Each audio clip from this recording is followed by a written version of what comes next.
This entire summit was put together by volunteers, thinking through how we could bring the best and the brightest here this weekend. Some of the most important people in conservation are at this conference. I'm Dana York, and I am the Associate Chief with the Natural Resources Conservation Service. Safia Samman with the USDA Forest Service. I'm a Senior Director with a nonprofit consortium of 100 of the largest financial institutions in the United States. I think every American citizen has the right to have quality air, quality water to drink, and have quality environments in which they live, work, study, and worship. My name is Philippe Cousteau, and I'm president of Earth Echo International. Station Marine Samples. I am a student at School for International Training in Brattleboro, Vermont. We are trying to expand conservation education to a broader audience. I came yesterday from the Netherlands, and tomorrow I'm going back. I have people here from the education community, from the conservation community, from the corporate community,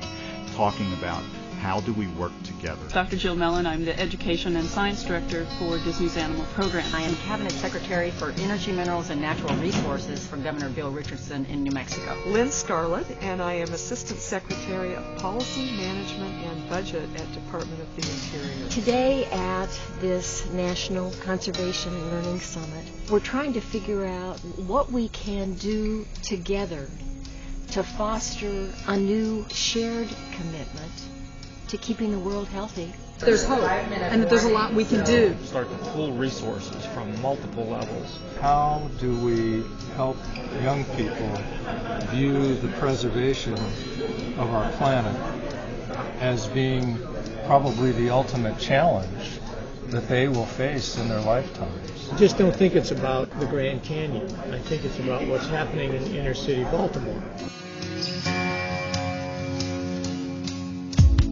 If you look at the world right now, the huge challenge we have is about 1 billion of us, of the 6 billion on the earth, have a pretty good style of living. The other 5 billion, many of them living on $1, $2 a day, don't have the energy resources to make their economy go. And you know, all these other countries, they want our lifestyle. They see it on the internet. They see it on television. They see all of us the way we're living, and they say that's what they want, and that's what they demand from their country. In many countries, they're getting very impatient. And if we tried to move in that direction, where we took our lifestyle and had the rest of the world have it, we would cook the planet, basically, with the way we're doing it right now, with the fossil fuels. And so our enormous challenge is going to be energy and clean energy. And we talk a lot about poverty, and I would come back and say that energy is the key to doing something. Educators, etc., are doing a good job today of teaching kids about the big threatening issues, but what is not happening is this just sense of joy of being in nature. What kids can tell you today is anything about the Amazon rainforest. They generally cannot tell you about the last time they went out in the woods and just watched the leaves move. For tens of thousands of years, kids went outside and spent a large part of their childhood in the woods, in the fields, in nature. For tens of thousands of years. That has changed within the matter of 2 or 3 decades, within our lifetime. We're talking about a massive change that has huge implications for the psychological health of I believe that the kids today, many of them are suffering from what I call nature deficit disorder, which is not a known medical term, but it is a way of looking at an increasing divide between kids and nature that has huge implications for their mental health, for their physical health, in fact for the environment itself, because the studies of conservationists, environmentalists show that almost to a person they had some transcendent experience as kids in nature. And what happens to a generation when you take that away from a large part of that generation and an even larger part of the next? Given that we're in a world where those opportunities for connection to nature have been increasingly constrained by living in highly densely populated cities where over 70% of us live now. How do we provide through deliberate design increasing opportunities for that connection? And certainly the field of sustainable design has been addressing this to some degree, but mostly they've been looking at what I call low impact design, that is how to minimize and avoid the adverse effects on natural systems by energy use, resource use, waste production, pollution, and so forth. But as important as those objectives are, they're just ones of avoiding adverse effects, not necessarily in enhancing and enriching the human experience by its connection to nature. So I feel that a necessary addition to that approach to sustainable design is what I call positive impact design or biophilic design, where I see our problem of the modern city is not an intrinsic flaw of urban living, but a design failure in the way in which we've gone about doing it.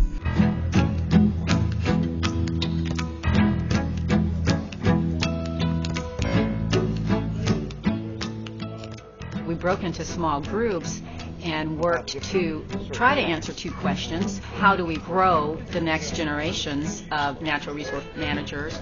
And then the second question is, how do we make natural resource management more relevant to the American public in terms of how do we get them to care more about it? So we're struggling with those questions right now. We worked in home bases, diverse groups. There's been a lot of provocative discussion here, and there have been a lot of earnest questions. A lot of brainstorming. I believe we're going to see a lot of creative partnerships. Integrating a lot of different disciplines into a new approach. And I think we actually shook a lot of people's paradigms. This is not a typical U.S. issue. I think it's a worldwide issue. As a Christian and as an educator working with Christian student populations, I'm a part of what's been a focus of this conference, that's being more inclusive.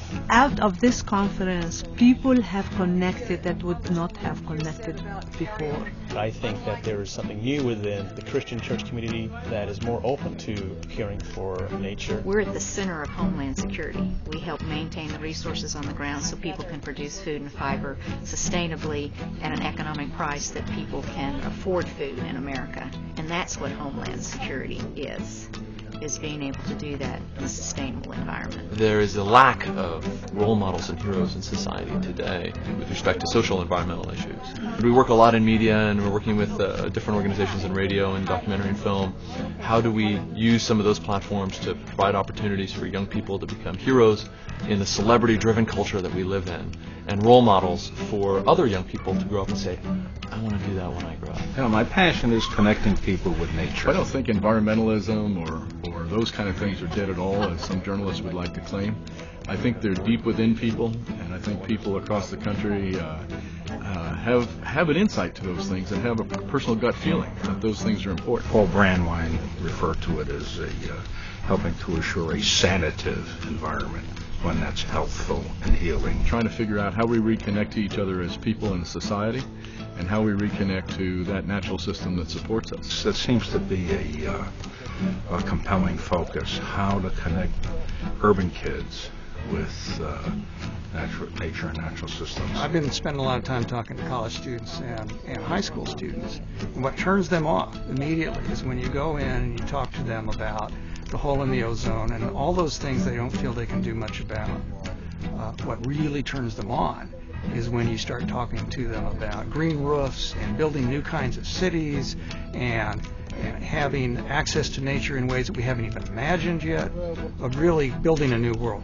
That's what excites them. I still have hope for my generation. I'm the youngest person here as a junior in high school. We can do what it seems like every generation wants to do, and that they do not want to become their parents. And so we can take the patterns that have led to where we are now, and we can change those, and we can try to build a different world. We're not just tokens, but full participants that are recognized as having something good to say. It reminds me of a quote from Buckminster Fuller that our children are elders in universal time because they're born of a more evolved universe. A fundamental change is going to have to happen in the way conservation is run. Some folks have thought about conservation as being the setting aside of our great public land places, but Aldo Leopold, in the 20th century, great conservationist, had a broader vision. He had a vision in which each and every individual would be a citizen steward. Success, it seems to me, resides in bringing conservation to all walks of life in an interdisciplinary dance. Conservation not of laws, but of doing. Sustained conservation requires reconciliation, ecology. Reconciliation of mankind and nature, also reconciliation of environment and economy. Such integration gives every profession an environmental dimension, rather than making everyone an environmental professional. We see an efflorescence of cooperative conservation and environmental entrepreneurship in cities, towns, rural, and wild places. And in that efflorescence, I think, lie the seeds of engagement for the future. Thank you very much.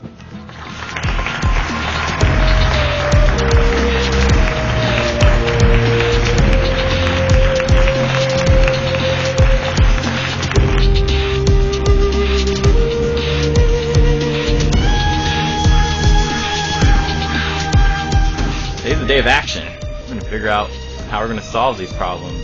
We're going to take the recommendations that come out of this summit and we're going to engage in a conversation with a larger segment of the American public. We will hear specific actions that are going to come up in priority areas and what actions they are going to take and what commitments they're going to make. Some real goals and actions that we can do when we get home to kind of turn this talk into something more than just talk. We have to think, well, what would have happened if Teddy Roosevelt and Rachel Carson threw up their hands and said, what's the use? We wouldn't have what we have today. It's our time now. And so we have to lead.